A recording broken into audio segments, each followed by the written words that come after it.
All right, guys, we're back. We just covered the build plate or the bed, whatever we're gonna call this. Build plate. Build plate. All right, so build plate. And then the next thing in the manual, or still part of step one, we're gonna take a look at is the gantry. And it's telling me I'm also gonna need like something like M5 times 50. So I'm gonna hand that over to Jeff and have him figure out where the screws are. It's very easy. I bet it is. And then while he's doing that, I'm gonna grab what looks like I think is the gantry. That is the gantry. Good job. Oh, good. And then there seems to be like tape on this thing, which I'm gonna leave that for now and ignore that. Yep. And weird spider webs in the back. That's from the adhesive glue on the back side of that. Darn, I was hoping we had another spider in the place. No spiders. And then I probably don't want to clip this on it, but it looks like there's a wire in between. We're gonna want to make sure that's just out of the way for now, and we're All going right. to slide it into the two slots down on the base of the heated bed. Okay, just like And that. it'll just sit like that. No issues. Man, this is awesome because I remember like in 2017 I had to build one of these, and we had to assemble everything together. Like it came in kind of like you would get Legos, and you're like, Yep. oh, put this block here, put this block here. Yeah. And like- These are much Like easier. 20 minutes in, we did it wrong, and we had to go back Yep. and then redo it. Yeah. Not anymore. You know?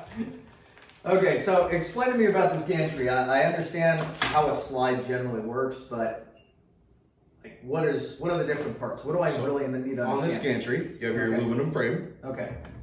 At the bottom of your aluminum frame down here, you have two motors. These are Z motors. All right. They run these screws here that go up the rails. These screws actually control how high and how fast it moves. Here on that gantry, we now have X. This guy, depending on how he moves. Now you see when you push them together how it touches? Go ahead and give him a little bit of some tightening. Go ahead and try it again. Doesn't touch. I would have forgotten to do that myself. I would have completely skipped that. I don't even think it says it in the manual. No, does that's it? just something I've learned over time with these machines. Oh, see, that's important. I definitely would have skipped that. I think I actually may have skipped that the first time I built it too. I did as well, and I learned hard quickly that after the third print, it started skipping layers. Okay, that makes sense. Thanks. Yeah, no, excellent. Of course, like the other motors, these motors are all labeled. And because you now have this movement, and this movement, you can print in a full three-dimensional space. Nice. Okay, let's assemble this. We need the, what does it say? So out of the box, you're gonna get a bag. And inside that bag, there's gonna be a couple bags. One bag is your tools. The other bag are your screws, and they are all labeled by each and every step. I'm gonna get these out. I'm gonna store them around here so I can get to them later when we need them.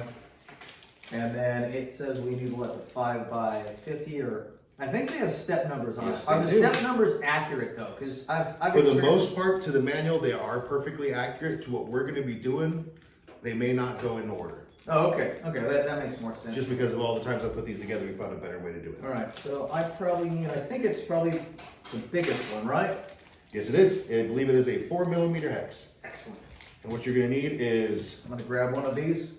2 screws and 2 lock washers Oh, for each okay. side. Let me just slot them on, right? Slot each one on. Slide each one on. Yay. Very simple, very easy so far. Okay, I'm gonna slide that in, and I guess you can just hand screw that in, start, right? Yep. I usually just tighten it by my hand until I can't really tighten it anymore because Right. you're gonna have to lift the gantry just a little bit. It gets kind of tight. Ooh, this side actually is just fitting. Oh, that's special. All right, so I'm gonna start adding that in. These are the long ends. So I like to not tighten everything. I don't know, does that matter if I tighten one side really hard first, or you like it normally where you, I usually just Soft. tighten everything kind of softly up Soft. first, make sure that we give it a little. once you take that, because I don't want to Settling. off this side.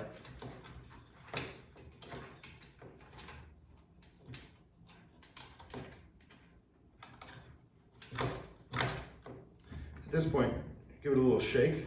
Okay. And what So- you're gonna wanna do is make sure that it's nice and level and it's sitting flat. So I usually just give it a little pound. Oh, really? We should be good now because they're machined edges. Yeah. We don't have to worry about wobbling, levels. If you wanna go crazy, you're more than welcome to do it, but I can tell you one thing I've learned. It's almost impossible to get a level that's actually on this guy and touching the gantry. All right, let me tighten up my sides because I was waiting for you to tighten yours up first. And that's just because there's going to be other things in the way here in a few minutes. Whatever makes you happy though. It's your printer. Yeah, exactly. That's the key point. Okay, that should be good. I probably don't have to like wrench it too Nope. tight, just enough to where it's like it's not gonna fall out. Yep, and later on, depending on if you're moving it around a lot or not, you can go and tighten it up more. But for most of us, we're gonna build it, it's gonna sit, and that's it. Excellent. Okay, good. Yeah, that's what I was hoping. So if I shake, oh yeah, that's definitely different now. Okay, that's the test. The 2-finger test. Got it. Yeah. There's no shake, there's no movement when you lift it. If there's any movement when you lift it, set it back down, continue tightening. Excellent. Thanks, buddy.